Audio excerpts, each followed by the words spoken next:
which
has been made hidden.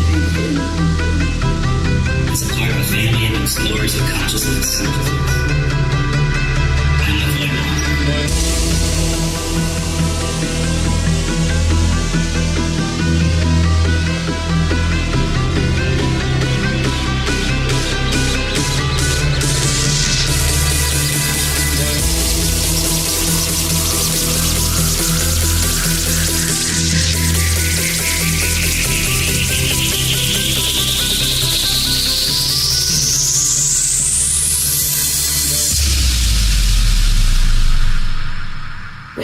Welcome to Lighting the Void. Broadcasting live from a shack on a hill in the Mossy Creek bottoms of Cane Creek, Arkansas. This is Lighting the Void. I'm your host, Joe Roop, and we are live on the Fringe FM, KTLK, digital broadcasting, and YouTube, and Facebook, and whoever else will let us hang out. Thanks for joining us tonight. Your time and your presence means the world to me. You don't know how valuable that is. Which might be, I don't know. It might be the subject for tonight, but due to this subject matter that we've been talking about, what happens after we die? That's what we've been talking about. Let me make sure all my sound, dude, like this is crazy. I've got to simplify this whole video audio thing. This is nuts. Let me see. There we go. You guys hear me a little better? There we go. Hopefully that's loud enough. So, again, like we've been going down this rabbit hole for a few weeks now because of one person. I think one person's desires to find out the truth is enough. And this person, Gareth, who is a captain, he's like the General Patton of the Voidwalkers right now, for sure. He wants to find the truth all the way down to his core. He has, I think he has the same disease as Stephen Hawking's, right? ALS, or it's starting to develop.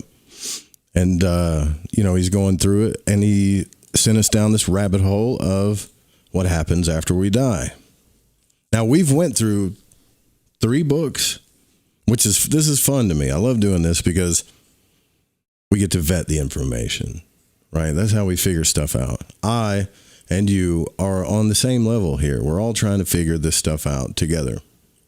I'm not trying to sway you to my side or get you to believe what I believe or save your life, so to speak, because there's some perilous information that I know that you don't.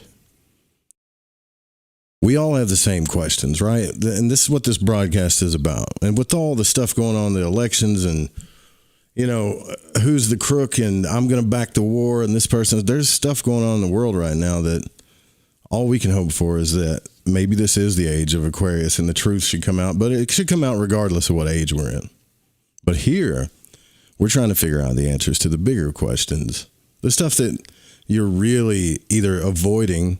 It's a fear that most people bury all the way down to their core until they have to deal with it. What happens after we die?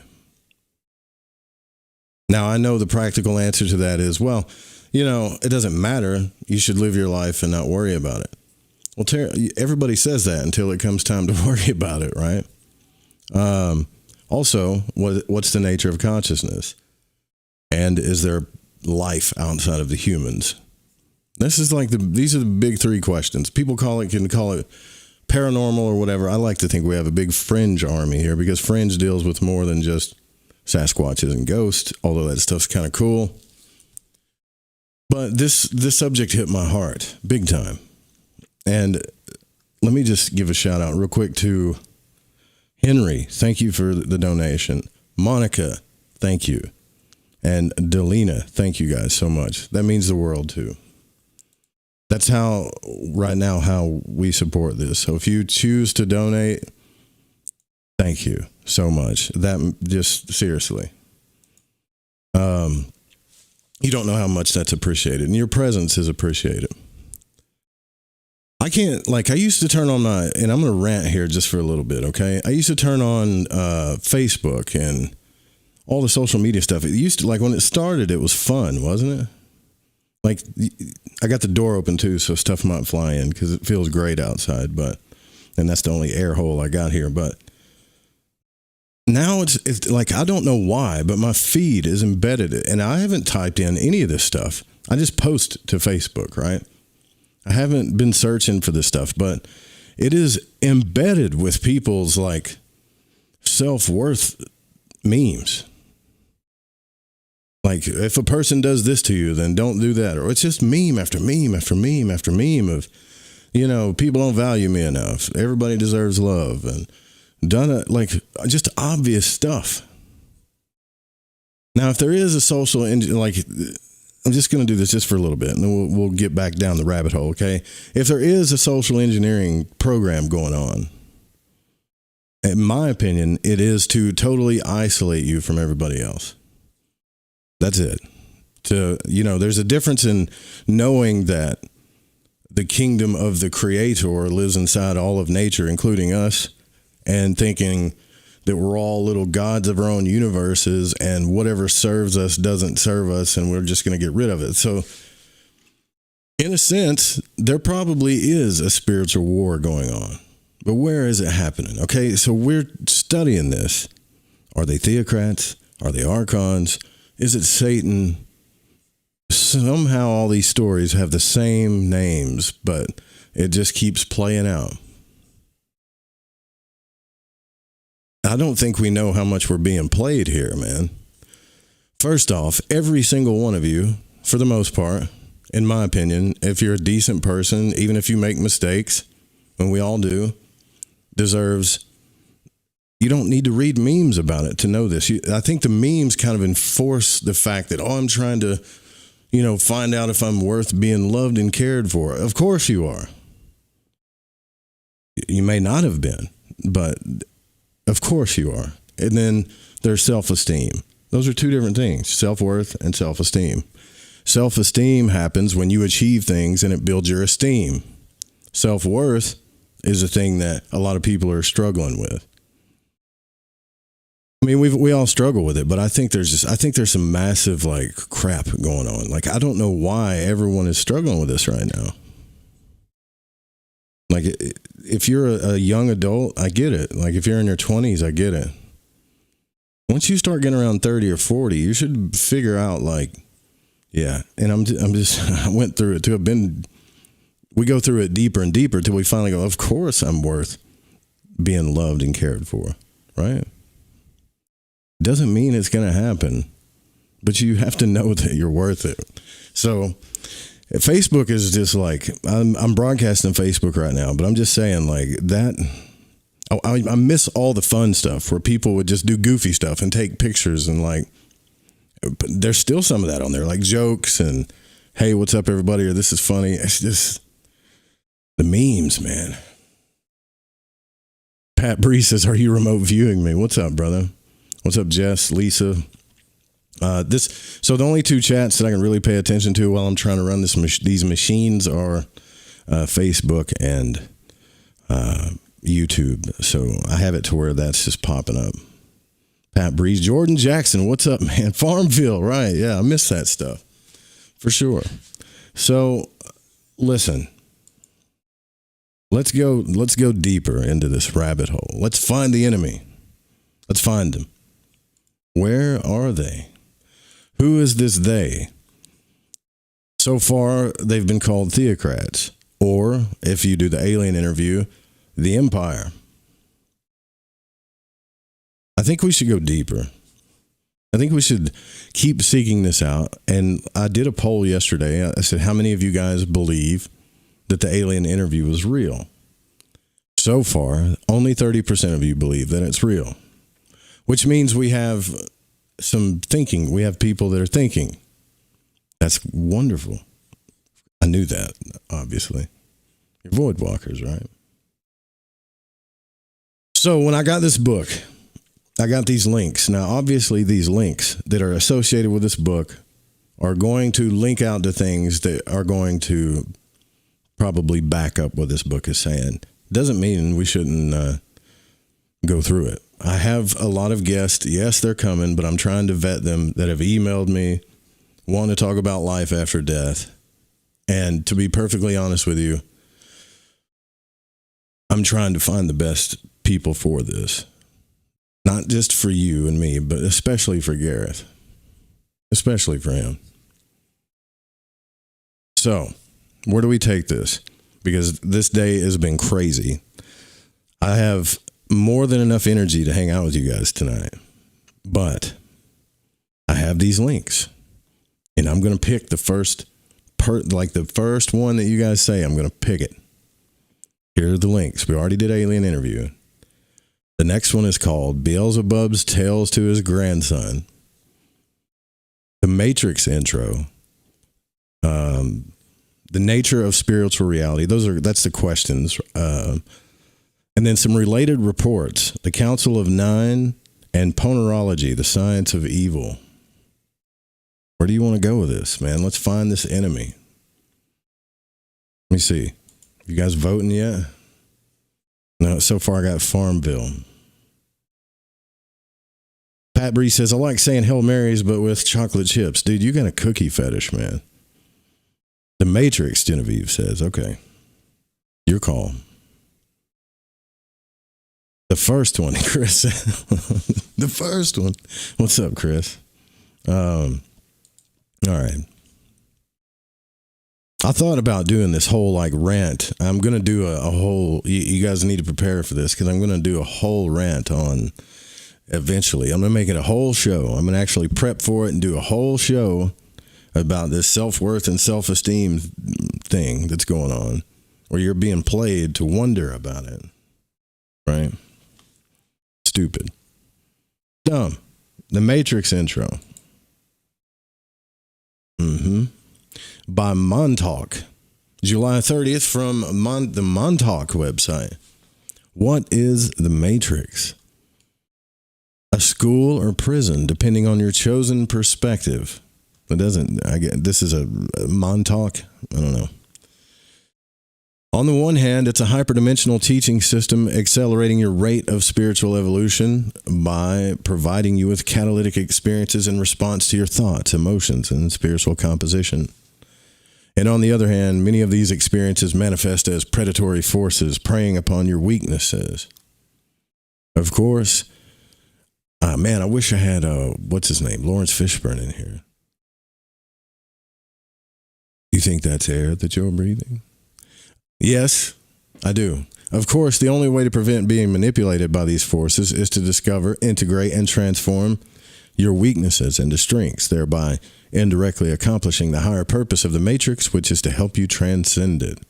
Nevertheless, these hyperdimensional predatory forces possess free will and have their own agenda, which is to expand their power base and sustain themselves by feeding upon humanity's emotional energies, as well as keeping anyone from becoming aware enough to add destabilized influences to the spiritual prison farm they are running here on Earth. There it is.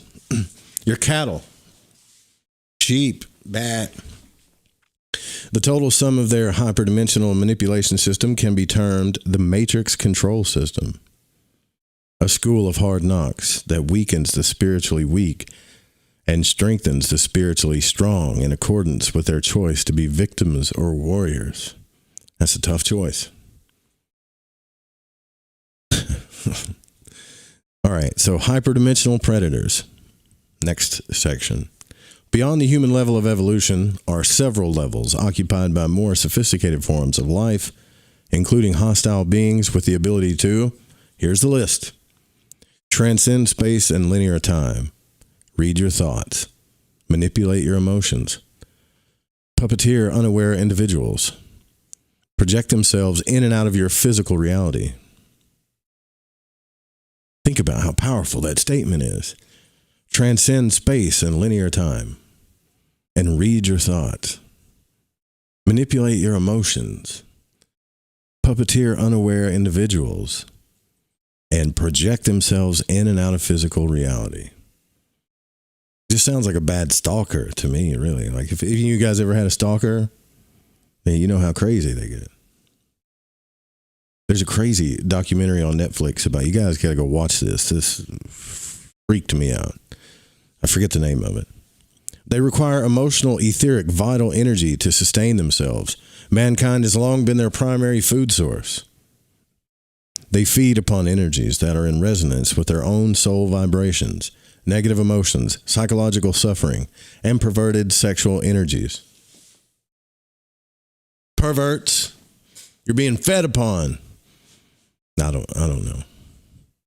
I really don't. Being greedy as they are, rather than just harvesting naturally occurring energies emitted by those who have freely chosen to engage in lower vibrational behavior, these predators seek to induce ignorance, suffering, and perversion in as many people as possible to maximize their energy harvest. While this isn't technically a free will violation, because they can only amplify what latent negative tendencies we already have within us, their forceful milking of energy via the matrix control system does constitute an imbalance because it encourages ignorance and slavery instead of awareness and freedom. Just a show of hands here real quick. How many of you believe that you're dumb? Or you're unaware? Nobody? Abracadabra wants to be. We'll probably get to the Beelzebub one, right? Okay. Well, then, okay. We're past that. So we're aware, right? Because hostile I have to do the title. Suppression of awareness. Because hostile hyperdimensional forces have a vested interest in the matrix control system, they go to extraordinary lengths to suppress any destabilizing factors that could disrupt their food supply. Anyone who starts the process of waking up and regaining personal power and freedom is immediately targeted. The targeting aims to 3 things: put him back to sleep, render him powerless. What about her? These are a lot of hymns, right? Or make him lose faith in continuing his path. Okay, just so this sounds very intense, right? But a jealous ex-partner can do those things to you too. Doesn't have to be an archon. You can do it to yourself. It doesn't have to be. I'm skipping ahead here. Okay. When a personal impulse toward freedom occurs, an equal and opposite impulse is set into motion, attracting to the target various negatively synchronistic opportunities to engage in lowering experiences to offset his impulse towards freedom. These include situations that aim to induce fear, distraction, suffering, doubt, depression, indulgence in lower impulses, and self-serving behavior. Let me ask you a question. Nope, I'm not going to do it. I'm going to be skipping it. Sometimes this phenomenon arises naturally from the law of inertia. The other times there is active amplification of this counter impulse by negative hyperdimensional forces to disarm the threat before he gains more power.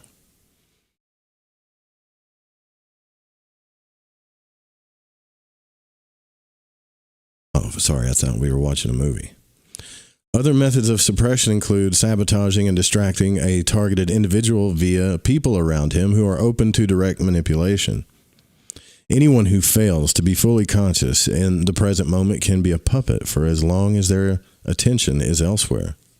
Lapses of attention are enough for subconsciously implanted impulses to result in regrettable words or actions. The majority of people in this world place no priority on awareness or attentiveness, and instead live life in a semi-conscious dream state that makes them very prone to being pawns of the matrix control system. Some are born with insufficient levels of individualized consciousness to ever experience a lucid moment. I kind of agree with that. And it is these who form the primary class of matrix agents. The rest of functioning as agents only part of the time when we fail to watch ourselves. Due to the great quantity of asleep people in the population, the matrix control system has no problem finding chess pieces to maneuver into place around a targeted individual.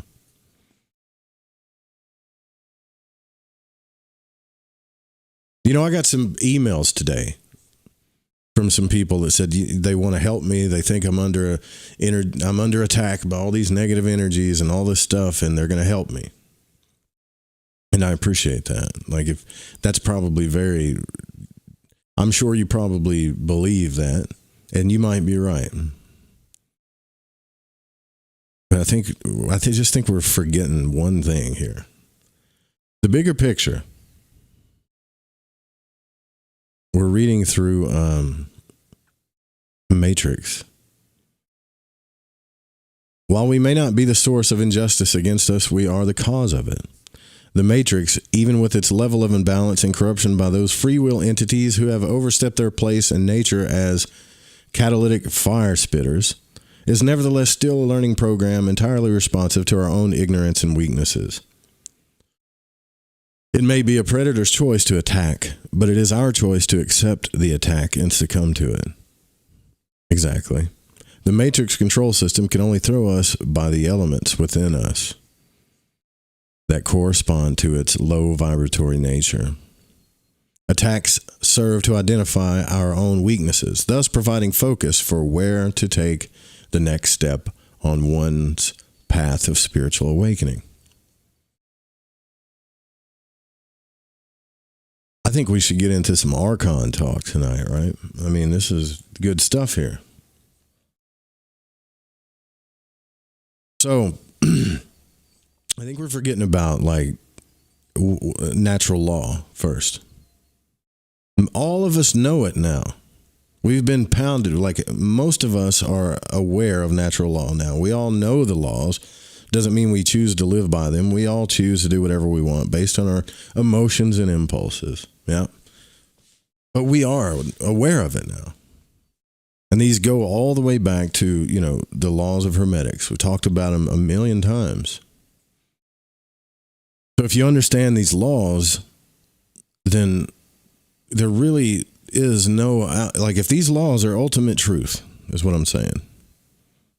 Which we don't know that either, but we have observed them in nature enough we've vetted them enough, or how do we get fancy with it? We've used the trivium enough to know that these are the laws that work. Okay? So let's say we all abided by these laws, we understood them, and we lived our life according to them. Would we need a great enemy? And, I am not, maybe I'm being too reasonable here. You can, I'm not saying there's not bad spirits. I know there is. I'm not saying that. But what I'm saying is it comes down to this. And this goes down to this, in my opinion, the law of gender. And I think this is why we're being socially engineered about it big time right now. And I'm not talking about what your sexual preference is. I'm talking about the energies, okay? So, would you sell your soul for $10 million? You have to ask yourself that, right? Would you sell your kids for $10 million? I mean, really think about this. You don't know. No one's put $10 million in front of you. You don't know how powerful that is. Have you seen the money? Cash laid out in front of you? Would you sell your grandmother for $10 million? What about your neighbor? Would you push the red button? Here's the even bigger problem. The person that you have told the world and yourself and everybody that you love on a romantic level, would you sell them for $10 million? I don't think we need archons. I'm not saying they don't exist, or Mr. Smiths, or theocrats, or the empire to know what's really going on here. Okay? Now, so the money has a lot of symbols on it. This is where we really start to dig in here. But we're going to keep going down the Archon path. A lot of people say they do a lot of things, right? I would never do that, or I would do this. And most of them have no idea what it's like, including myself, to have that much money laid out in front of you, to be tempted at that level.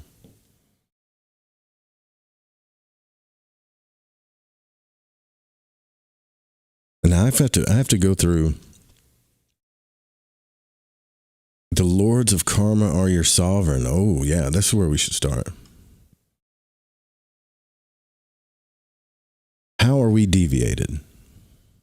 The motives and the methods of the archons. This is by John Lash from This is from the Meta History website, and this was recovered actually through the Wayback Machine. He says, just imagine the headline, E.T. riddle solved in ancient texts. This is how the codexes found at the Nag Hammadi might have been announced in a tabloid newspaper if scholars on the ground had realized that these obscure documents contained a lucid explanation of alien intervention. The find in Egypt in December 1945 was truly sensational, but perhaps the real thrill is yet to come. What if it were to become known to the world at large that Gnostic teachings contain a clear and comprehensive description of the ET UFO enigma? If this indeed is so, then the Gaia mythos unfolding in this site will incorporate a new element, the activity of the archons, or the alien dreaming. The archons, the alien dreaming. It just says the activity of the archons, the alien dreaming. Despite countless attempts, no contemporary theory convincingly explains the cosmic origin of an alien predatory species. But if the arising of the archons is an inherent part of the Gaian evolutionary mythos, then we are looking at an altogether different game plan, a new perspective on our place in the cosmos at large. The Gnostic scenario challenges us to understand how the archons are an intimate feature of our evolutionary history rather than an inexplicable force apart from us. At the same time, Gnostic teachings clearly warn that we must admit the reality of the archons so that we can resist them and avoid being deviated from our proper course evolution. All right, so we're getting into the Gnostic stuff, right? So let me clear this up real quick. I'm not speaking from something you don't already know, but Gnosticism can be very confusing because when you start studying this stuff, and I think we've had a few people on the show that talked about it, but one hand, it's all about the demiurge and the archons. And I'm not saying it all doesn't run together, but you're going to find two camps most of the time.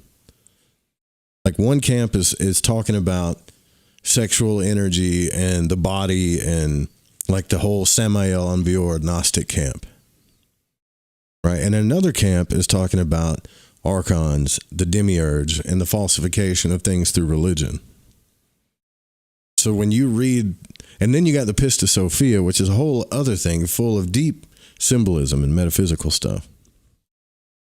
But we know that the word Gnostic means to know or knowledge. So to know something to a Gnostic is better than to believe it. So then we have to assume that the Gnostics have vetted the research more than just the believers, right? That's what we're assuming. The Gnostic scenario challenges us to understand how the archons are an intimate feature of our evolutionary history, rather than an inexplicable force apart from us. At the same time, Gnostic teachings clearly warn us that we must admit the reality of the archons so that we can resist them and avoid being deviated from our proper course of evolution. How, then, are we at risk of being deviated? Gnostics identified 4 pathways of archonic intrusion.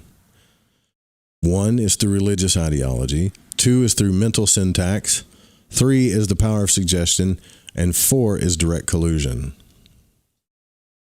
I mean, our CIA does that.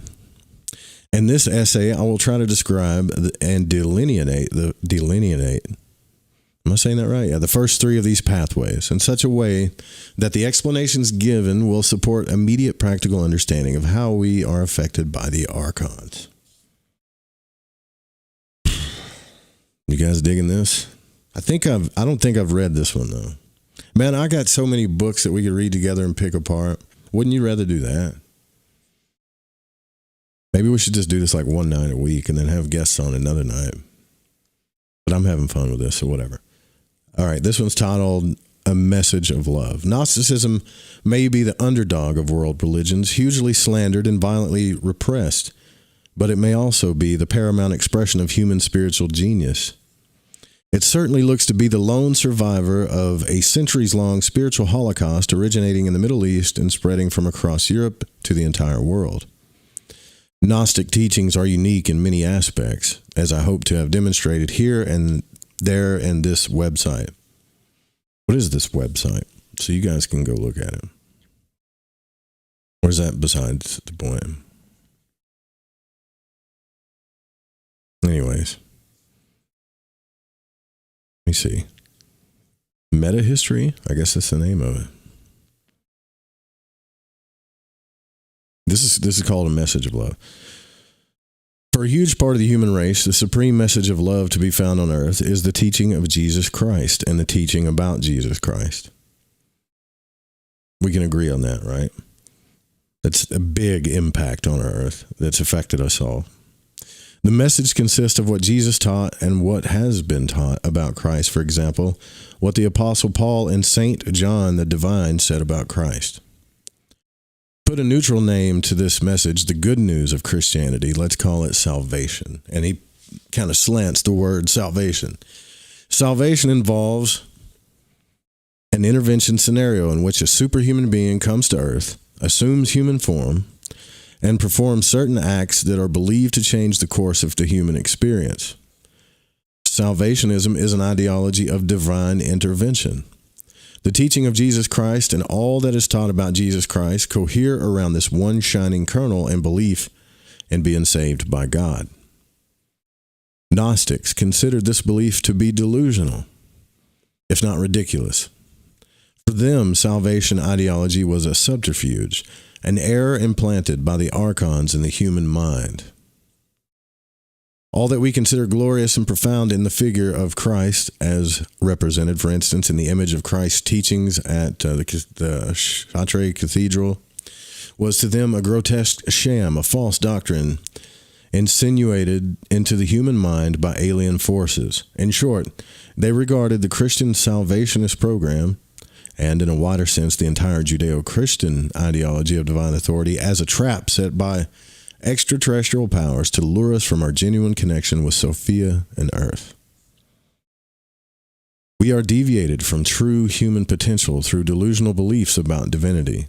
All that is said about Christ, as well as the sayings attributed to Jesus, are regarded as a sacred heritage and a transcendent source of moral inspiration for humanity. But Gnostics challenged the Christian message of love and exposed its non-human origin at the very moment it was first formulated. History tells us how they were treated for expressing their truth as they experienced it. When they challenged the beliefs of the early Christians, Gnostics were attacked physically. Here's a hard lesson about the violence that can arise from identification with beliefs. It seems like this lesson might be worth recalling today, considering some of the stories to be seen day after day on the evening news. And then this guy says, this essay is in development. So that's one side of Gnosticism. These are the same. This is to me is like almost like science trying to say, well, we can't explain anything that happened. We can't explain the Big Bang Theory. And I'm not religious at all. But if you'll let us explain one miracle, which is creation, we can explain the rest. This is another message of, well, it's not really God and Satan, and Jesus wasn't really this person. It's all a big sham because there's an alien agenda going on. Okay, fair enough. Like, it doesn't matter how that hits you emotionally. You have to consider it. I mean, if you want to do your research, do the methods, vet all this stuff, you have to consider it. Fair enough. All right, let's consider it. I hope you guys are getting my point, like, because eventually Archons exercising hidden controllers. I think, what is it, Robert Stanley and Laura Eisenhower. Archons, the secret pact. Let's read this one. Sorry, I don't read Spanish. Can't do that one. You guys get my point, right? So we can, like, how do we vet this data? How? All we have to go off of, no matter how much we research this stuff, it all goes down to the same three questions, right? And we still don't have the answers because we're not doing our work consciously. I mean, people talk about meditation every day. There's several forms of meditation. People are taking psychedelics all the time. How come we still don't have these definitive answers that we need?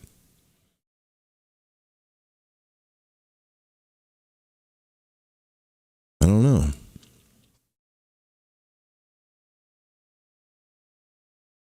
All right, so so we're going to sidebar that, right? So this doesn't really have anything to do with what happens immediately after we die, but it does have something to do with the whole nature of our history. I mean, our calendar is based upon what happened to Jesus. Something happened. We can write that down. Something happened. Or a whole bunch of people came together and made a fake calendar. All right, they just made a fake calendar. Probably not. And they all kept a big secret. Probably not. 3 people can't keep a secret. So I'm going to sidebar them. Let's go to, what was the other one? Beelzebub's tales to his grandson. This is by Gurdjieff. All right. An objectively impartial criticism of the life of man. All and everything. First series.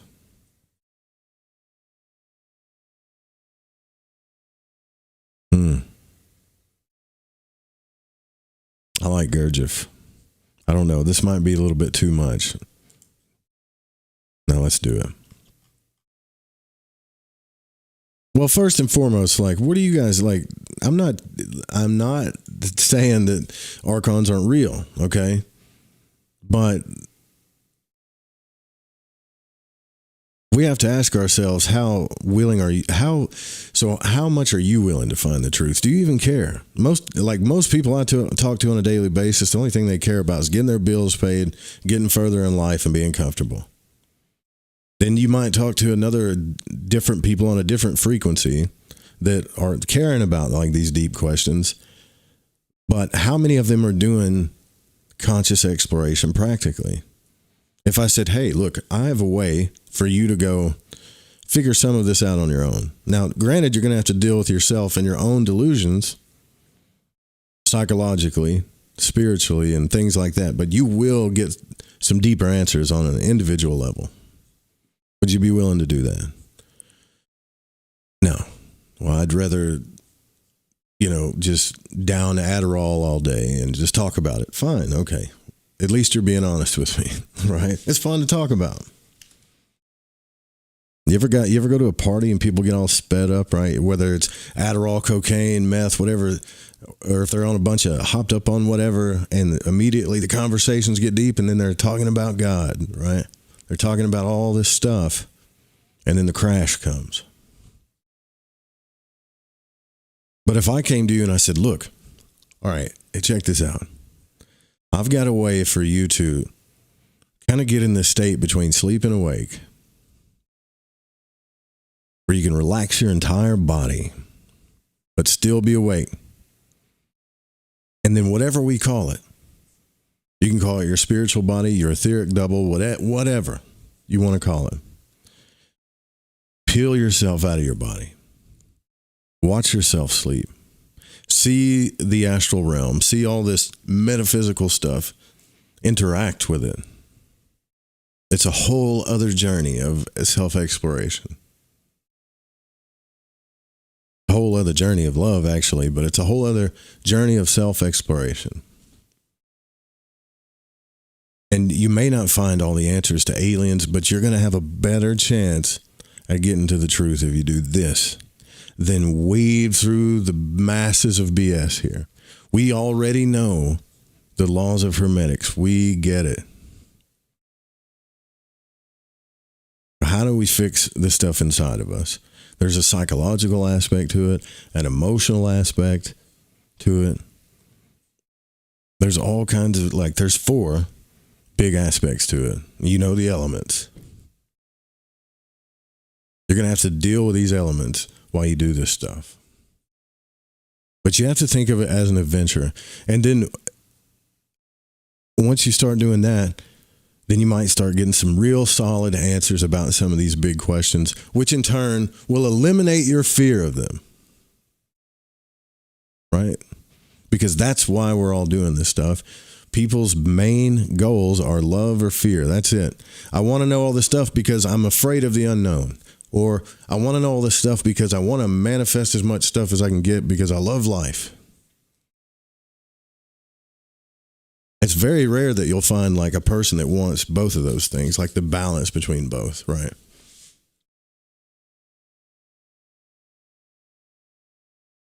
I'm not ranting today. But Facebook has become, you know what, one thing I do like about Facebook is I'll see like family pictures on there, stuff like, you know, that where I grew up. Speaking of which, if you're from my local area and you happen to, I know you sneak around and watch the show and then yippity around, but either way, there's Indian food right up the road. We have Indian food in Cane Creek, Arkansas. Believe it or not, Fridays right up the road here from my house. You know where it's at. Boiled peanuts too, man. All right. I guess I teased you with this tells his grandson stuff. All right.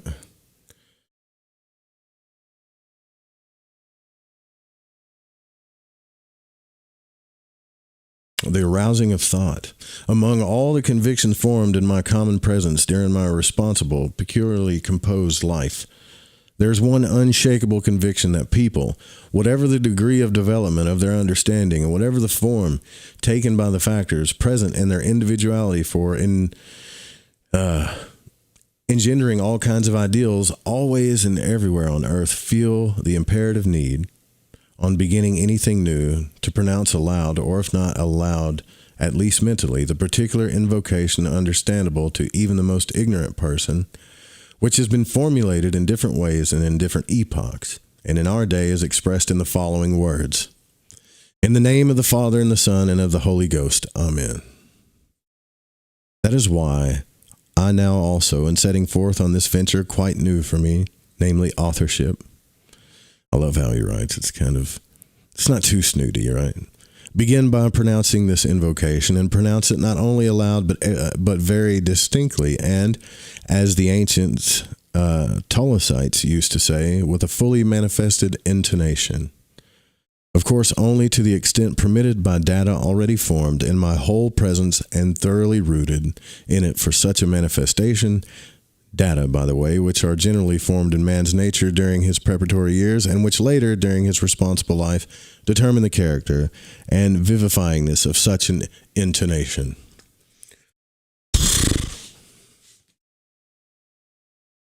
Thanks, Gurdjieff. Having begun this, I can now be quite at ease, and should even, according to contemporary notions of religious morality, be completely assured that from now on, everything in this new venture of mine will proceed, as it is said, like a pianola. Pianola? I probably said that wrong. I must make grammar nuts crazy. I bet you I do, don't I? Dr. Robert Monroe did some really good books on astral projection. He did some actual laboratory testing of it. He also did something called the Gateway Experience. Yeah, man. We've been talking about that. We've been talking about that since 2015, 2014. That's been the main. Yeah, I mean, I'm a big fan of Monroe. I liked his kind of scientific method to conscious exploration, for sure. In any case, this is the way I have begun, and how the rest will go, I can only say, as blind men put it, we shall see. First and foremost, I shall place my hand more over the right one, which, although at the moment it is slightly injured due to an accident that recently befell me, is nevertheless really my own, and has never once failed me in all my life, on my heart, of course, also my own, but on the constancy or inconsistency or inconstancy of this part of my whole, I see no need to explain here, and frankly confess that I myself have not the slightest wish to write, but am constrained to do so by circumstances. Oh man, this sounds like someone, look, I know it's terrible to criticize these great spiritual teachers. Like, I'm not trying to do that, but I sound like I'm on the phone with people that are worried about what I think. Marla, I love you. Don't worry about it, man. I'm just going to skip that part. However that may be, I begin. But begin with what? Oh, the devil. Will there indeed be repeated that strange and extremely unpleasant sensation it befell me to experience about 3 weeks ago, while I was composing in my thoughts the scheme and sequence of the ideas I intended to publish and did not know then either how to begin? Love his honesty, right? Like his openness. It's amazing. This sensation I can only describe in these words: the fear of drowning in the overflow of my own thought. Boy, do I know how that, yeah. I hear you. To stop this disagreeable sensation, I might still have had recourse to that maleficent property inherent in me, as in all contemporary people, which enables us, without experiencing any remorse of conscience whatsoever, to put off anything we wish to do till tomorrow. I could have done this easily, because before beginning the actual writing there seemed to be plenty of time, but today this is no longer so, and cost what it may, even though I burst, I must begin. Man, I can tell you right now, my subconscious has been inundated with like 30. You remember when we used to read, right? So my consciousness has been inundated with the programming of intense 30-second videos of nonstop, crazy and intense, emotional and intellectually stimulating information. Because I'm having a problem reading Gurdjieff when I didn't before. Like like my brain is going, come on, man, come on. Just give me the info. But begin with what? Hurrah, eureka. Almost all the books I have happened to read in my life have begun with a preface, so I must too begin with something of the kind.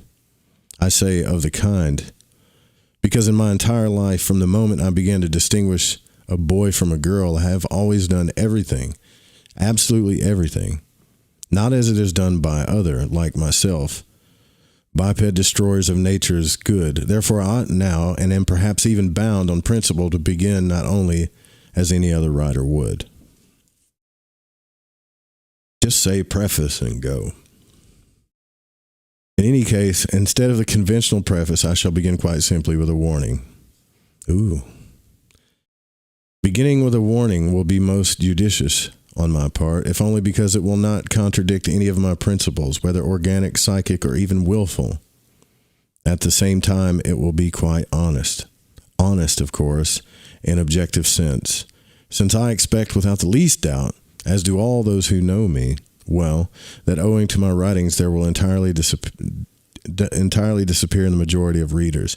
Immediately and not gradually, as sooner or later must occur to everyone all the treasures they have acquired, either by inheritance or by their own labor, in the form of questioning notions that evoke only romantic images of their present lives or naive dreams about the future.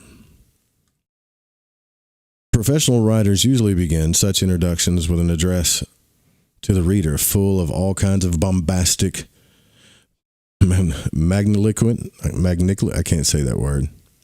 Magniloquent, yes I can, and so to say, honeyed in inflated phrases. And this alone, I shall follow their example and also begin with an address to the reader, but I shall try not to make it as sugary as they usually do with their evil wisecracking, by which they titillate the sensibilities of the more or less normal reader. Let's skip all this. Sorry, Gurdjieff. I know that's blasphemy. Did you talk to the devil? That's what I really want to know.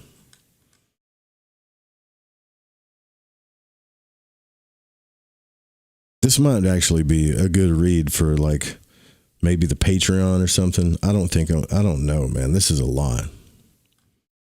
This is a lot, dude. We've done 3 books. I mean, I'm trying to get to a point where, like, we're going to find something to be afraid of at the end of all this road, you know? That's where we're at, right?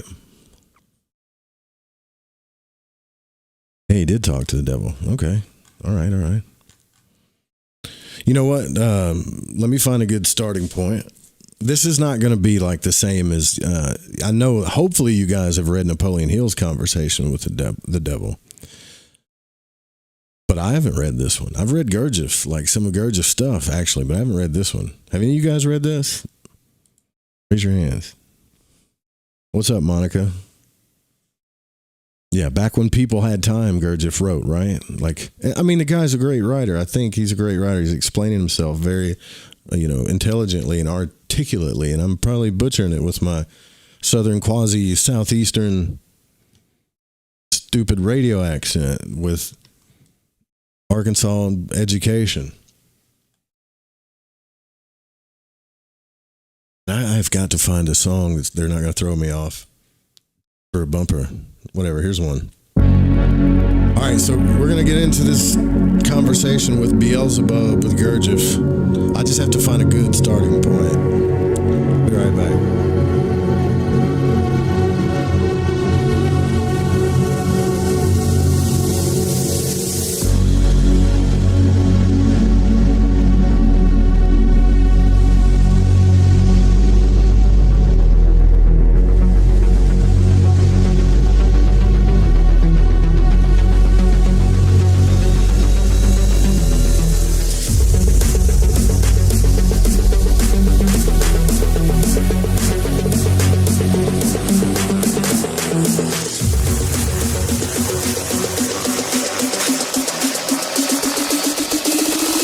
Just text me, don't call.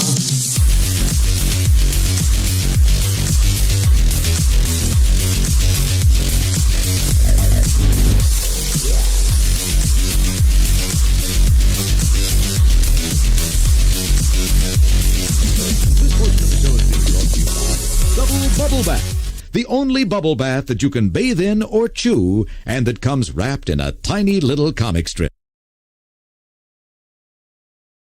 Here's a fun fact for you. The average chameleon can point their eyes in 2 different directions. On the other hand, the average human can't. So unless you're a chameleon, there's absolutely no way you can focus on texting and driving at the same time. So don't do it, unless you're a chameleon. Visit StopTextsStopWrecks.org. A message brought to you by the National Highway Traffic Safety Administration, Project Yellow Light, and the Ad Council. What I know about courage, I learned from my adoptive mom. She said sometimes you just gotta hold on and know we'll get through this. Mom, we are so high up. Hold my hand. No, you hold my hand. Here we go. Learn about adopting a teen from foster care. You can't imagine the reward. Visit adoptuskids.org to find out more. I learned patience from my adoptive dad. All he had to say was, "Hey, you got this. Just breathe." Hey, we're pretty good. yeah, Might have to start a band. I got it. Learn about adopting a teen from foster care. You can't imagine the reward. Visit adoptuskids.org to find out more. This message is brought to you by Adopt US Kids, the U.S. Department of Health and Human Services, and the Ad Council. Have you ever wondered, what do the stars say for me? Or, will the next month or the next year be more favorable?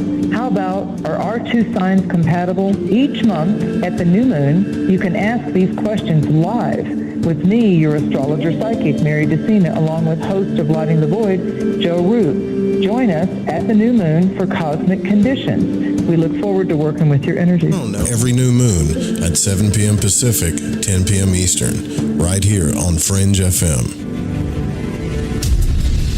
Do you want to know the truth? Are UFOs real? Are aliens visiting Earth? Are governments around the world hiding the biggest secret in history? We're UFO Seekers, official partner of the Fringe FM, and we're on a hunt for the truth. Join us as we investigate locations like Area 51 by subscribing on YouTube at youtube.com/ UFO seekers. Musicians experience a lot of frustration with music marketing and promotion. They have no idea how to get their music heard, and they're spending hours sending emails, making phone calls, and hitting up their friends to promote them. With our industry-powered digital marketing platform, we can set up your media plan in minutes. Our team will automatically distribute your music across all the best channels, so you can focus on actually making the music. Submit your music today on our website at mymusicpromoter.com. That's mymusicpromoter.com.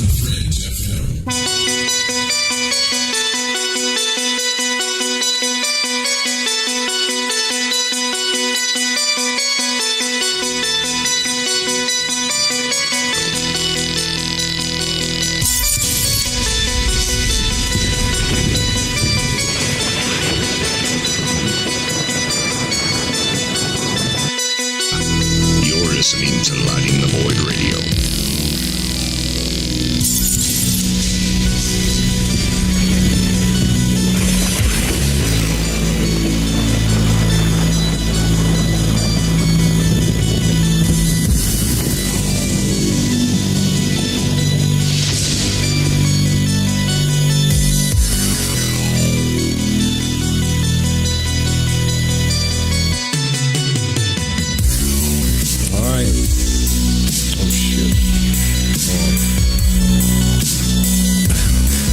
Back to Lighting the Void Radio here live on the Fringe FM. We're going to get into some, I guess, Gurdjieff's conversation he had, or his whole experience with Beelzebub. Not something I'm sure we're going to do night after night, but since it was a busy day and we've went down this rabbit hole of what happens after we die, I had to pick something. You guys picked it. We talked about the Matrix. Now we're into this. Listen, I want to tell you guys about this really cool dude, Darren, that hollered at me. Wanted to partner with the Fringe FM a while back, and he's getting ready to go. And I really, really like this. Just so you guys know, go to justbsme.com. Justbsme.com. We got to go old school with this, man. Bumper stickers with some of the coolest sayings, and these are really cool bumper stickers. And you can get... I'm working on a code to get for you guys, but he supports the Fringe, so you guys need to support this guy. We want his bumper stickers all over the place. He's got a bumper sticker on here that says, "Honk if you're horny for freedom." Hey, I would have that on. I'd have my car full of bumper stickers. I know some of you personally, you're big bumper sticker people. Get them from him. JustBSme.com. Hopefully I'll get him on the show. Because he's a freedom lover. Freedom lover. Freedom, man. All right. I thought about ranting today. Got my chili dog and popcorn. Monica, thanks. Chris, I'm going to email you over a book that's by Gareth Huston with a foreword from Kenneth Grant called Dark Doorway of the Beast. I think you may like parts and might be of use. Yeah. We got to find this enemy, man. We got to root him out. We're going to find him. We're like, I don't want to be the guy that's like, I've done all this information and you guys just need to trust me. Let's just do it together. Maybe we can find this beast and then we'll go cut his head off in the astral realm. Right?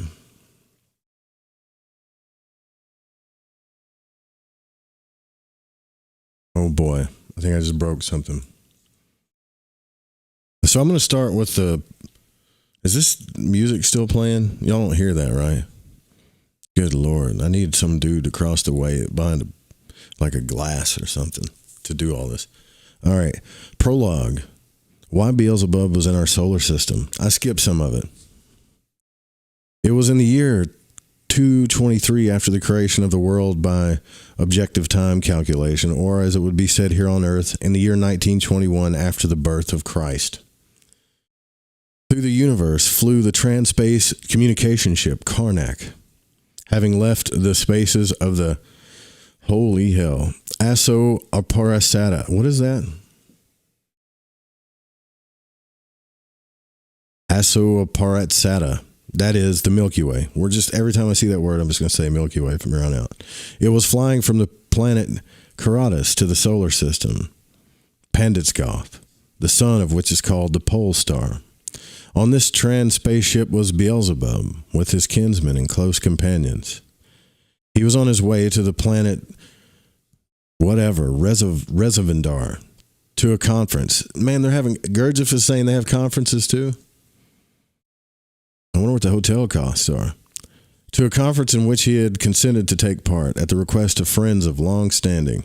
Only the remembrance of these old friendships had induced him to accept the invitation, for he was no longer young, and so lengthy a voyage with its inevitable hardships was by no means an easy task for one of his years.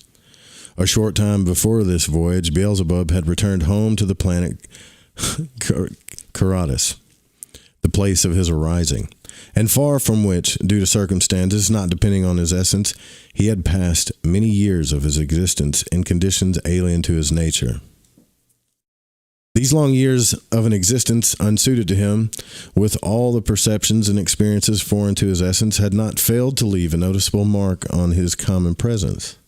Time itself had by now inevitably aged him, and these unaccustomed conditions of existence had brought Beelzebub, that same Beelzebub who had so exceptionally strong, fiery, and splendid a youth, to a no less exceptional age, as the devil got old. Long before, when Beelzebub was still existing at home on the planet Caratus, he had been taken, owing to his extraordinarily resourceful intelligence, into service on the Sun Absolute, where our Lord Sovereign Endlessness has the fundamental place of his dwelling. And there, Beelzebub, with a number of others like himself, had become an attendant upon his endlessness. A sun god. So, devil's chilling with the sun god, okay? But then, owing to his youthful and still unformed reason, as well as to his callow and impetuous mentation with its unequally flowing associations, that is, a mentation based on a limited understanding, which is natural for beings who have not yet become fully responsible, Beelzebub once saw something in the government of the world that seemed to him illogical, and having found support among his comrades, unformed beings like himself interfered in what was none of his business. Do you think Beelzebub is like Spock, like he looked at the earth? It was like, that is illogical.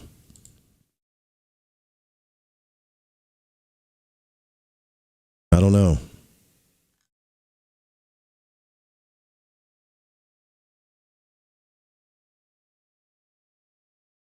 Hold on.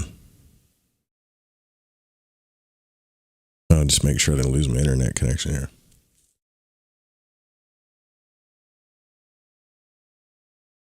Thanks to the force and impetuosity of Beelzebub's nature, his intervention, supported by his comrades, soon captured all minds and brought the central kingdom of the megalocosmos to the brink of revolution. Having learned of this, his endlessness, notwithstanding his all-lovingness and all-forgivingness, was constrained to banish Beelzebub and his comrades to one of the remote corners of the universe, to the solar system, Ors, whose inhabitants call it simply the solar system. And he assigned as the place of their existence one of the planets of that solar system, namely the planet Mars, with the privilege of existing on other planets also, but only of that solar system. Among the exiles, besides Beelzebub's comrades, were many who had merely sympathized with him, as well as the attendants and subordinates of Beelzebub and his friends. They all arrived with their entire households at this remote place, and in a short time there was formed on the planet Mars a whole colony of three-centered beings from various planets of the central part of the great universe. This population, so foreign, so that, hold on, tech check here real quick. Is Beelzebub evil? I don't know, man. We're just letting Gurdjieff tell us, and then we'll figure it out for ourselves, right? So far, all we know is Beelzebub went to the sun god of endlessness and then looked at stuff and was like, and he did the Spock thing, right? Like, this is illogical. And then he got some buddies to agree with him, and then he got cast out, I guess. And now they're chilling on Mars. Did I miss anything? So they all arrived with their entire households at this remote place, and in a short time there was formed on the planet Mars a whole colony of three-centered beings from various planets of the central part of our great universe. This population, so foreign to that planet, accommodated itself little by little to its new dwelling place, and to shorten the long years of exile, many of them found some occupation on either on Mars or on neighboring planets that had been almost entirely neglected because of their remoteness from the center and the poverty of all their formations. As the years rolled by, many of these exiles, either on their own initiative or in response to needs of a general character, gradually migrated from Mars to other planets. But Beelzebub himself, with his close attendants, remained on the planet Mars, where he organized his existence more or less tolerably. You know what's really weird? Out of the corner of my eye, I got a dark doorway over here. And I'm afraid if I say Beelzebub 3 times in a row, some bitch is going to come through that door. I just had a weird feeling. Whatever. It's lonely out here. Scary. Let's see.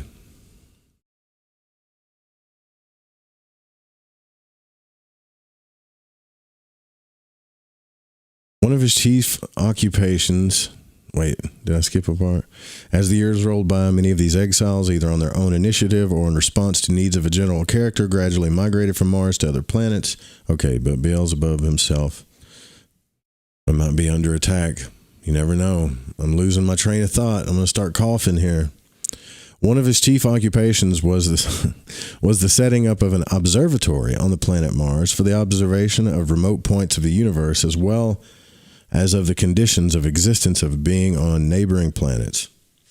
And this observatory of his, by the way, later became well known and even famous everywhere in the universe.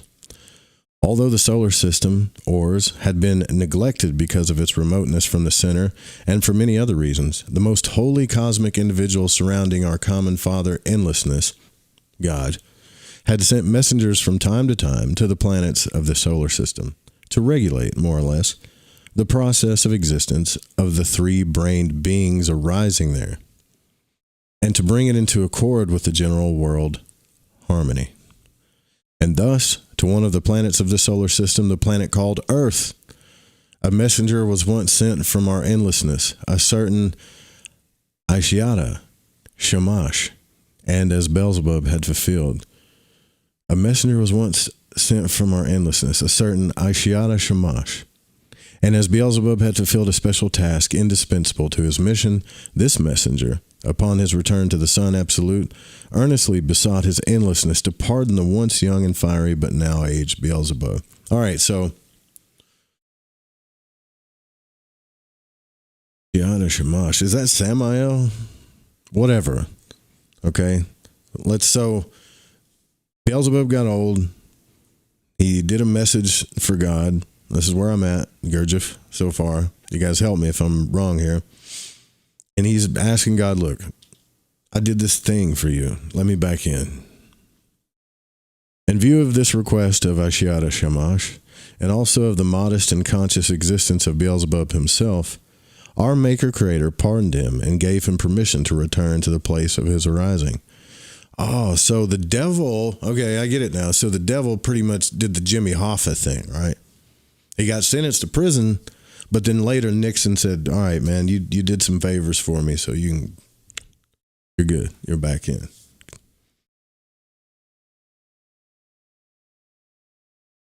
course, we don't know what happened to Hoffa, do we? But the devil's still here, I think. And so it was that now, after a long absence, Beelzebub was again in the center of the universe. His influence and authority, far from having declined during his exile, had on the contrary greatly increased, and since all those around him clearly recognized that, thanks to the long years he had spent in unaccustomed conditions, his knowledge and experience had inevitably been broadened and deepened. And so, when events of great importance occurred on one of the planets of the solar system, Panditskoth, but whatever, Beelzebub's old friends decided to intrude upon him and invite him to the conference concerning these events.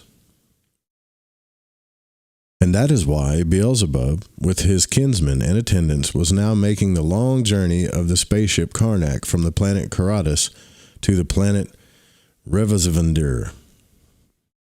You wonder if where Gurdjieff's getting these names from, right? So at the time to which our tale refers, all those aboard the big spaceship Karnak were occupied either with their duties or simply with actualizing what is called active being mentation. Among the passengers, one very handsome boy stood out. He was always near Beelzebub himself. Among the passengers, a handsome boy? Where's this going? This was Hussein, the son of Beelzebub's favorite son, Tuluf. And after his return home from exile, Beelzebub had seen his grandson Hussein for the first time, and appreciating his good heart, and also owing to what is called family attraction, had taken an instant liking to him. Is this taking like a Game of Thrones turn? Like, what's going on here? And as the moment happened to coincide with the time when the reason of young Hussein needed to be developed, Beelzebub, now having a good deal of free time, took charge of the education of his grandson himself, and from then on kept Hussein with him wherever he went. For his part, Hussein so loved his grandfather that he would not stir a step without him, and eagerly absorbed everything he said or taught. Oh, that's cool. I don't know why. Like, I'm reading the story of Beelzebub that Gurdjieff wrote like it's a Disney movie. As this narrative begins, Beelzebub, Hussein, and Ahun, the devoted old servant who always accompanied Beelzebub everywhere, were sitting on the highest Kaznik, or upper deck, of the Karnak under the why the big words? If you're going to make up words, make them small, man. Kalnochrononis, a sort of glass bell, talking among themselves while observing the boundless space.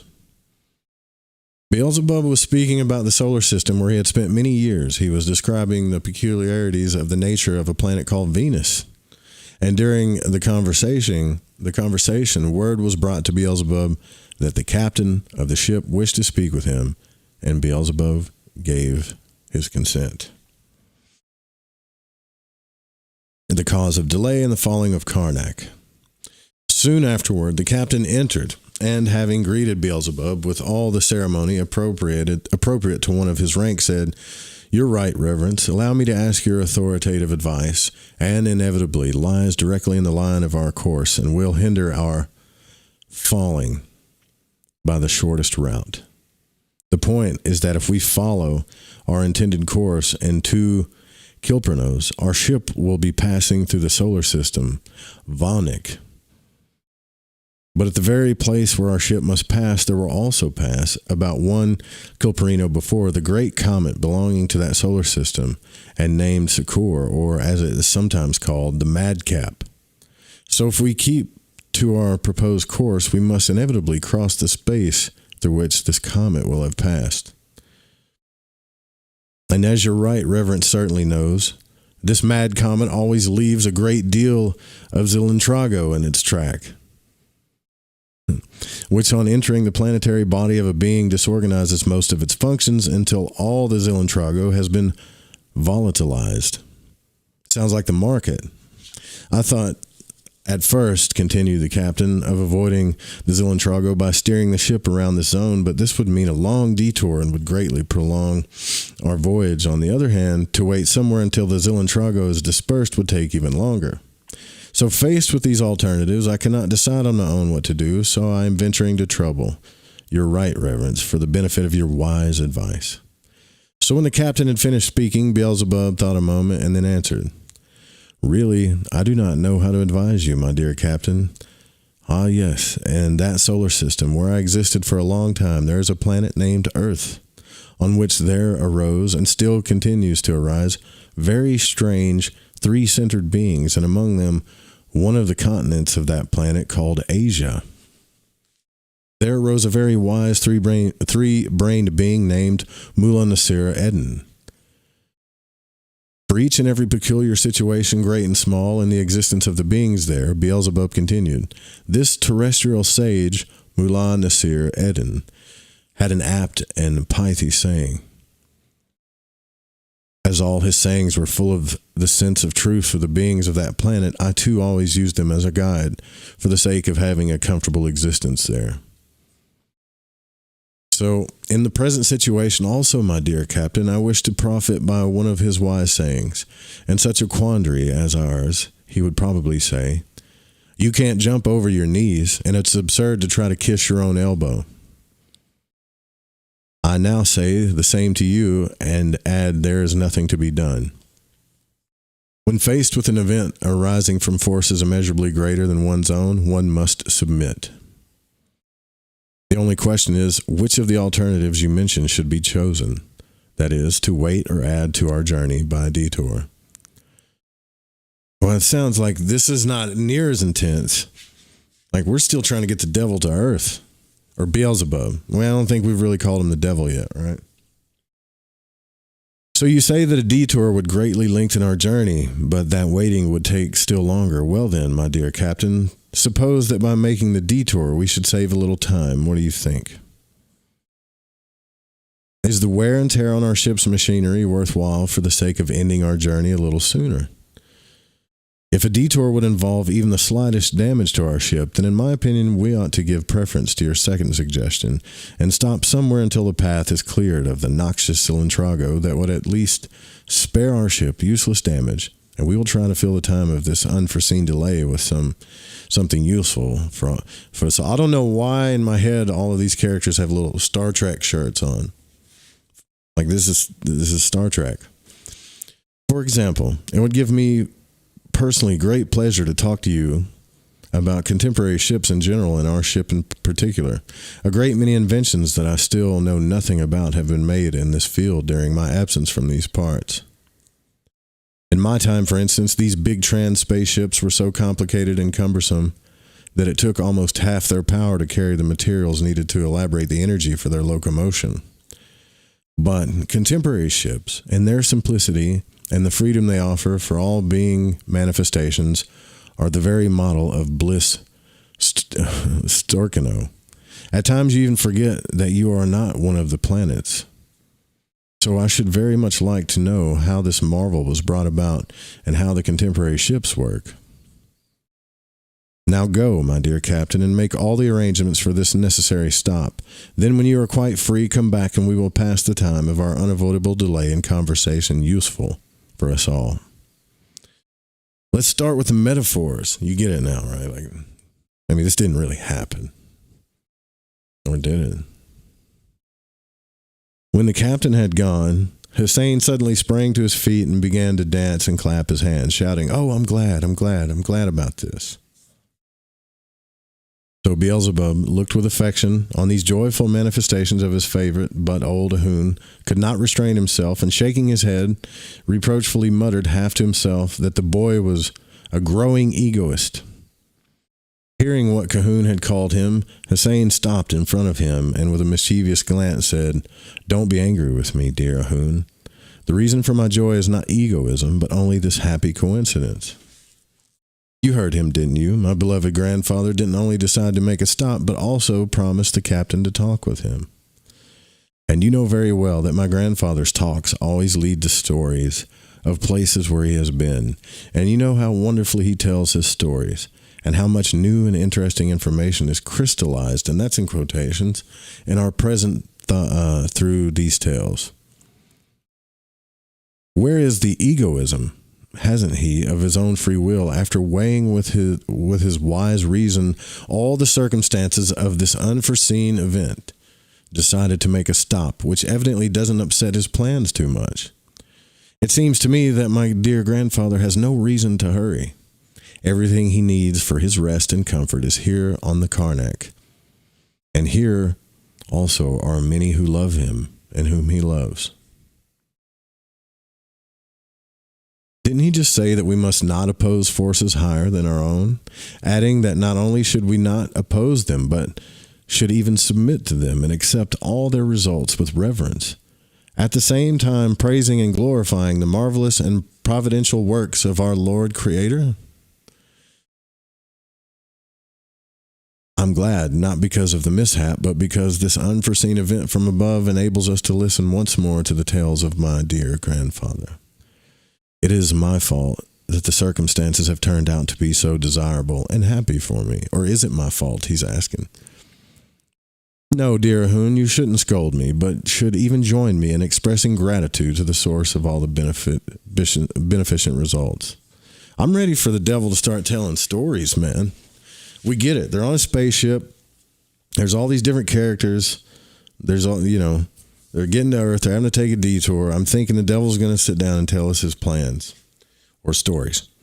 So all this time, Beelzebub had been listening attentively and with a smile to the chatter of his favorite.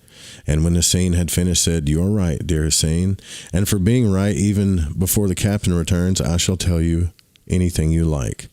Upon hearing this, the boy at once ran and sat at Beelzebub's feet, and after thinking a little said, "Dear grandfather, you have already told me so much about the solar system, where you spent so many years, that by now I could probably go on by my own logic to describe in detail the nature of that peculiar corner of our universe. But I am curious to know whether three-brained beings dwell on the planets of that solar system, and whether higher being bodies are coded in them. This is what I should like you to tell me about," said Hussein, looking up affectionately at his grandfather. "Yes," replied Beelzebub, "three-brained beings dwell on almost all planets of that solar system, and higher being bodies can be coded in almost all of them. Higher being bodies, or as they called on some planets of that solar system, souls, are coded in three-brained beings inhabiting all the planets except those before reaching which the emanations of our most holy Sun Absolute, through repeated deflections, have gradually lost the fullness of their strength and no longer contain the vivifying power needed for coding higher being bodies. Of course, my boy, on each planet of that solar system, the planetary bodies of the three-brained beings are coded and take on an exterior form corresponding to the nature of that planet, adapting to it in every detail. On the planet Mars, for instance, where we were exiled, the three-brained beings are coded with a planetary body having a form, how shall I tell you, like a corona. That is to say, they have a long, broad trunk, amply provided with fat, and a head with enormous protruding and shining eyes. And on the back of this huge planetary body of theirs are two large wings, and on the underside, two comparatively small feet with very strong claws. Almost the entire strength of this huge planetary body is adapted by nature to generate energy for their eyes and their wings.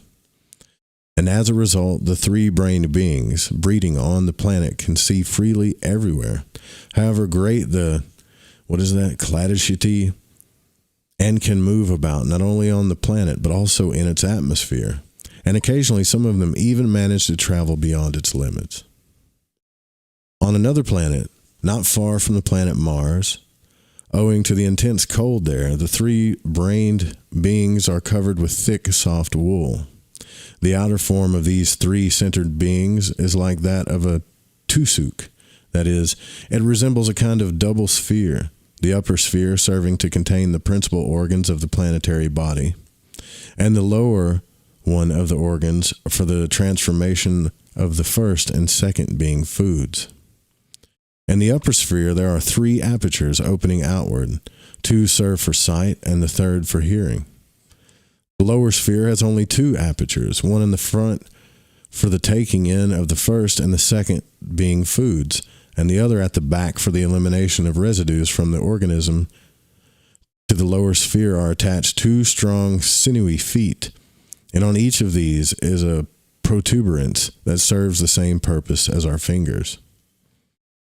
For the record, that kladashti means darkness. Pretty strange, man.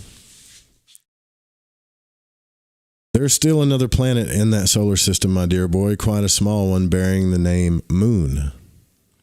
During its movement, this peculiar little planet often came very near our planet Mars, and sometimes for whole Kilprenos, I took great pleasure in observing through the test canoe and my this is crazy.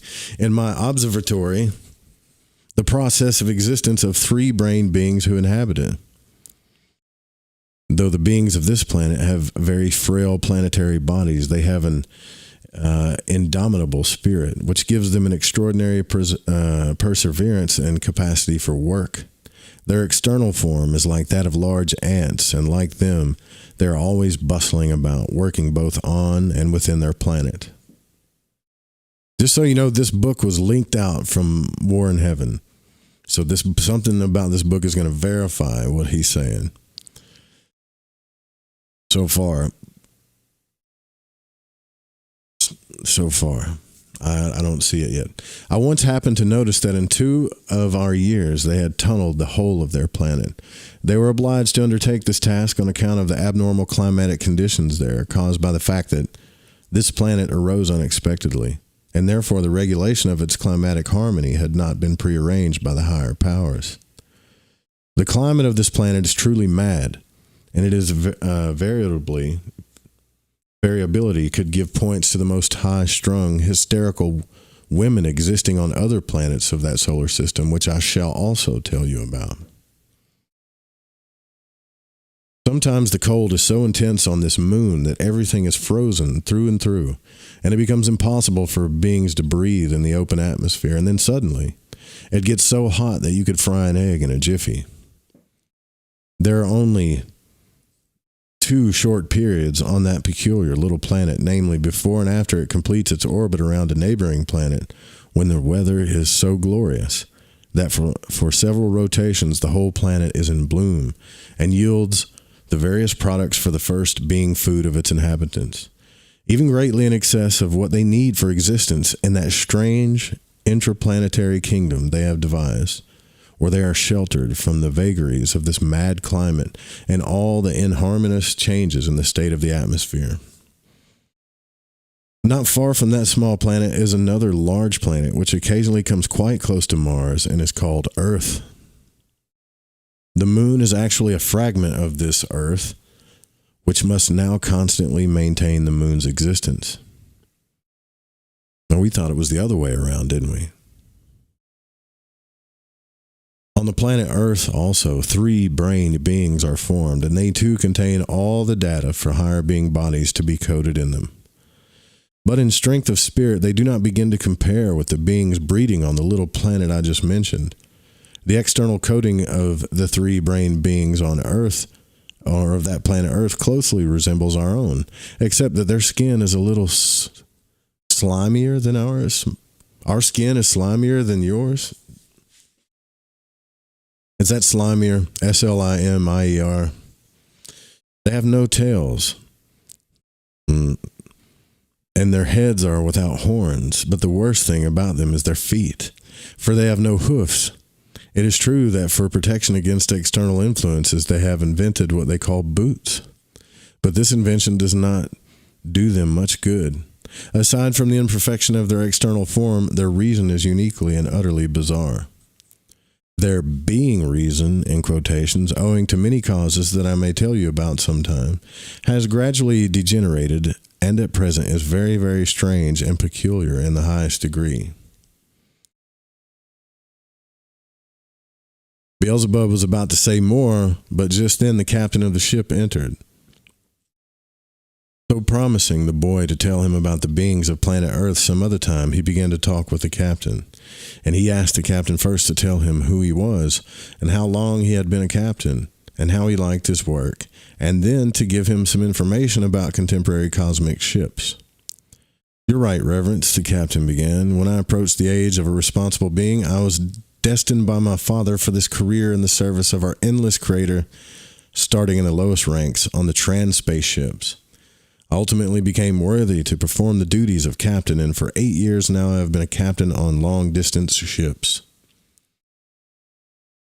Well, how do you...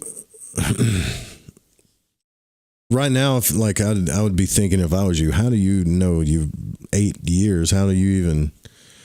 At this point, you should know this is not real. I hope we've passed that in the sense of what we think is real. Can't measure years unless you're on Earth, can you?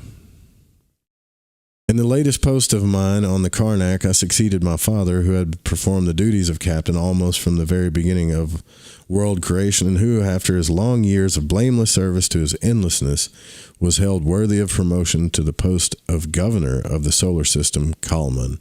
And in short, continued the captain, I began my service just when your right reverence was leaving for the place of your exile. I was then only a sweeper on the long-distance ships of that period. So yes, a long time has passed by, and everything has changed and has been changed. Since then, only our Lord and Sovereign remains unchanged.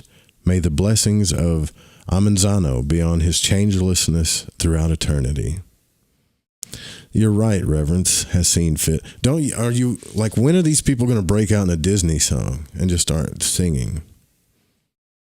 Your right, Reverence, has seen fit to remark very justly that the earlier ships were most inconvenient and cumbersome. They were indeed very complicated and unwieldy. I remember them well myself. There's a vast difference between the ships of that time and now. In our youth, all the ships, both for intersystem and in planetary communication, were still run on the cosmic substance, electro-magic, whatever. That I swear that word is that long on the page. I'm not reading it. Which is composed of two distinct parts of the omnipresent Okanadoc. And it was to produce the substance that the earlier ships had to carry such a quantity of materials. But these ships did not remain in use very long after your departure. They were replaced by ships of the system of Saint Venoma.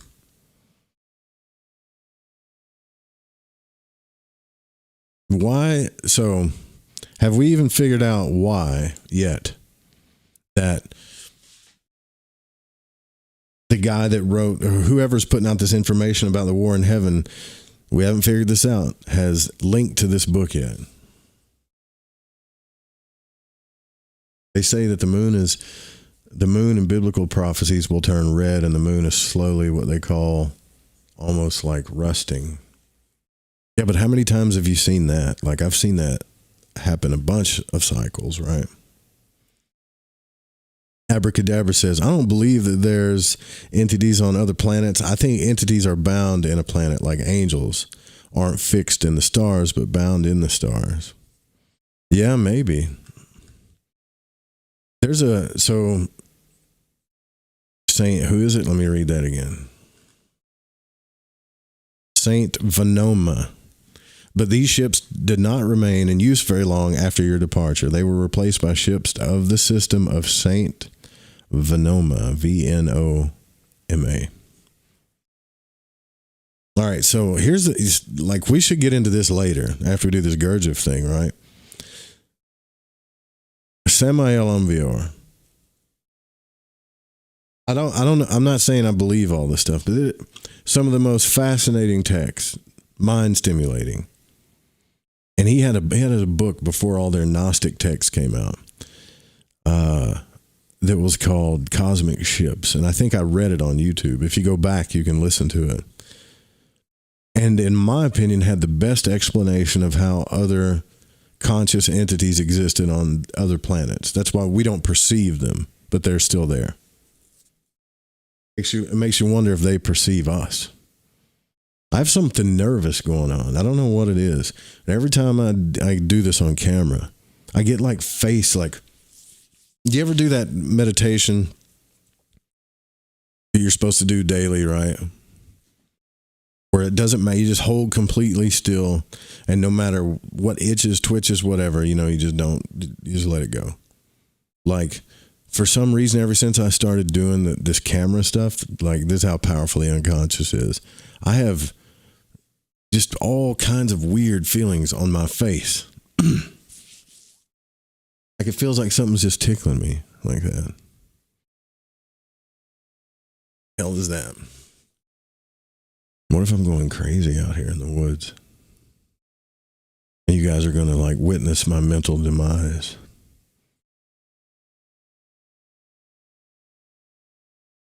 The law of falling, the captain continued.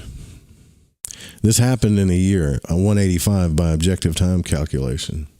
Saint Venoma had been taken for his merits from the planet Surt to the holy planet Purgatory, where after familiarizing himself with his new surroundings and new duties, he devoted all his free time to his favorite work. This favorite work was to try to discover what new phenomena could be obtained from various combinations of lawful phenomena already existing.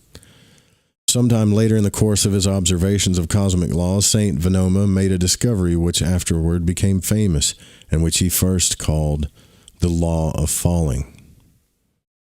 Saint Venoma formulated this cosmic law as follows: everything existing in the world falls to the bottom. The bottom, for any part of the universe, is its nearest stability, and this stability is the point toward which all the lines of force from all directions converge. The centers of all the suns and planets of our universe are precisely such points of stability. They are the lowest points of that region of space toward which forces from all directions of the given part of the universe inexorably tend, and where they concentrate.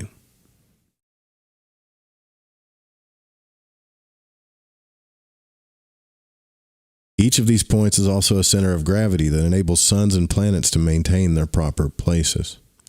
Saint Venoma stated further that when an object, wherever it may be, is dropped into space, it tends to fall on one or another sun or planet, depending on which sun or planet. This part of space belongs to that sun or planet being for the given region of the stability or bottom. Starting from this, Saint Venoma, continuing his research, reasoned as follows: if this is so, could not this cosmic property be utilized for the locomotion we need between the spaces in the universe? In other words, can we use the fall to move our ship? And from then on, he worked along that line. Oh man, did the angels fall to earth using the fallen? Or did Beelzebub fall to earth using the fallen? It just landed here. I knew that devil. His further saintly labor showed that although in principle this was possible, in fact the law of falling alone could not be employed fully to achieve this purpose, for the simple reason that the atmosphere surrounding most of the cosmic concentrations would hinder the direct falling of the object dropped in space. Having established this, Saint Venoma turned his whole attention to finding some means of overcoming the atmospheric resistance to ships constructed on the principle of falling. And 3 Lunias, what do you say this? Luniases, Loonises, and 3 Luniases later, Saint Venoma did find such a means, and as soon as a suitable vessel had been completed under his direction, he went on to practical trials. This construction had the appearance of a large chamber, the walls of which were made of a special material somewhat like glass. On every wall of the chamber were fitted, to say, shutters, made of material impervious to the rays of the cosmic substance, electromagnetism, whatever, and these shutters, although set close to the walls, could slide freely in any required direction. Within the chamber was placed a special battery which generated and supplied this substance. I was present myself, you're right, Reverence, at the first experiments in which Saint Venoma tested the principle he had discovered. The whole secret lay in this: when rays of electromagnetism, and that's how it's spelled. They're making up these words, but electromagnetism were made to pass through these special glass. They destroyed everything in their path that the atmosphere of planets is usually composed of, such as air, gases of all kinds, fog, and so on. This part of space became absolutely empty, without resistance to pressure, so that if even an infinite being gave this enormous structure a push, it would move as lightly as a feather. On the outer side of this peculiar structure were appendages like wings, which were set in motion by the same substance, and gave the impetus to move this immense structure in the required direction. And so, when the results of these experiments had been approved and blessed by the Commission of Inspection under the presidency of the Archangel Adosia, the construction of a big ship on these principles was begun. The ship was soon ready and commissioned for service, and this type of ship gradually displaced all the systems that had existed before. And later, you're right, Reverence, the inconvenience of this system became more and more apparent. Nevertheless, it continued to be used exclusively for all the lines of trans-space communication. Doesn't say travel, just says trans-space communication. Yeah, you got to read between the lines in this, for sure. Like, is there anybody that's taking all of this literally right now? Okay. I didn't hear anybody go, me. I didn't hear anything, actually. I can't see anything. So it cannot be gainsaid that the ships constructed on this principle were ideal in atmosphereless spaces and moved there with almost the speed of the rays issuing from planets. Yet, when they approached some sun or planet, it became real torture for the beings directing them, as much complicated maneuvering was necessary because of the same law of falling. For as soon as a ship came into the atmospheric medium of some sun or planet that it had to pass, it immediately began to fall toward that sun or planet, and, as I just said, great care and considerable knowledge were needed to keep the ship from falling off its course. While the ships were passing near any sun or planet, their speed often had to be reduced hundreds of times below their usual rate. It was particularly difficult to steer them in any sphere where there was a large aggregation of comets. Great demands were therefore made upon the beings who had to direct these ships, and they were prepared for their duties by beings of very high reason. But in spite of these drawbacks, the system of Saint Venoma, as I have already said, gradually replaced all the previous ones. The ships of the system of Saint Venoma had been in existence for 23 years. That's it. When it first rumored, you could have made up something better than that. When it first rumored that the great angel Haraton had invented a new type of ship for intersystem and interplanetary communication.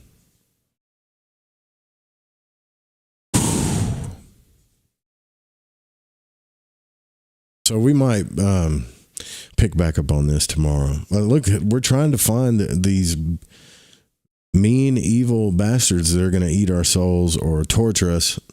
We got to find the enemy. They're out there. We got to find them. It is kind of cool, though, how he puts like metaphors into this stuff. So, in a sense, you know, if you read Gurdjieff, and then you go back and then you read Steiner and then you read some of the stuff, you'll start realizing that they're kind of all talking about these same forces, you know. Actually, if you want to get into like the rays, I think Ryan Gable did a show on that the other night, which I was really impressed with. Like, he started talking about, you know, these 7 powers or 7 rays. He's talked about the rainbow. It's pretty cool. I don't want to get into another chapter because this is one of these long books, and I don't think we'll be doing this night after night, but it is pretty cool. I mean, we got to find the truth, don't we? Hopefully by this weekend I'll have the first like thing to do on the Patreon for all of you that want to do this. I know Gareth is stoked about it. You know, the cool thing about you know, that I would like to think like if I had ALS, I'll think about like, who was talking about this the other night? Stephen Hawking was on Star Talk, and we still have this ability to like adapt, right? And although he may be losing the functions of his body, he might adapt and become more powerful in his mind and consciousness. You know, I can already tell he's intelligent. And any of you guys that are talking, quote of the day, Joe, they are out there. Any of you guys that are talking to Gareth, something did just move out there.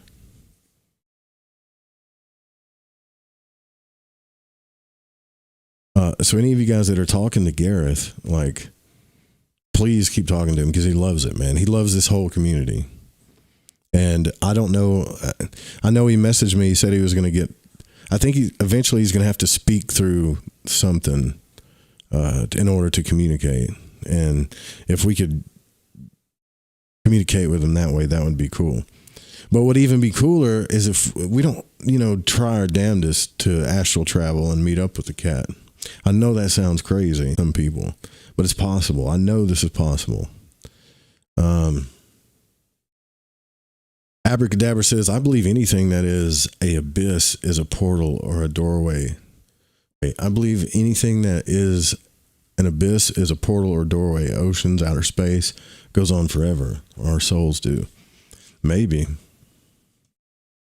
Good night, Delina. We're going to get out of here, though. And then, yeah, hopefully by this weekend I'll have the, where we can start doing this stuff, Like there's the magic side of this, right? But also want to make just the astral travel side. So for the people that aren't interested in like blending the two works together, we don't have to do it. Like we could just do the astral travel stuff. And I got a whole other show that I'm also working on too, that kind of talks about the 2-in-1 and how all this stuff is going to help us try, explore consciousness better. But these are just things that I'm working on. So, you know me, until they're done, then you count it down. Can't play that, man. I want to play that song so bad. I wanted to play Sirius on the way out, by the Alan Parsons Project. But I can't, man. I can't. They'll block it. So when I play some of these, they block it in Russia, but some songs like Prince, you can't play that because they'll block it in the United States. Good night, you guys. Hit me up, producer at fringe.fm. Please donate, support the show and station if you can, or join the Patreon, whichever one. And we'll see you guys tomorrow night. Sweet dreams. Night-night.